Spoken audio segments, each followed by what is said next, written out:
Вече съм отвън на летището и време да се гледам да видя кой е дошъл да ме вземе от летище Схипол.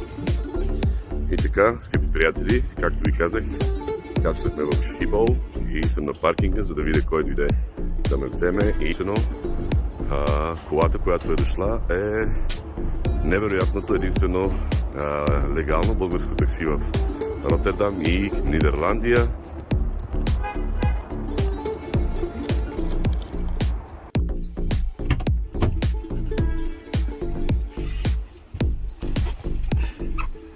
Ето, скъпи приятели, ето че вече съм в комфортното, удобното и достъпното за всеки българско такси на територията на Нидерландия, БГ Ротердам такси.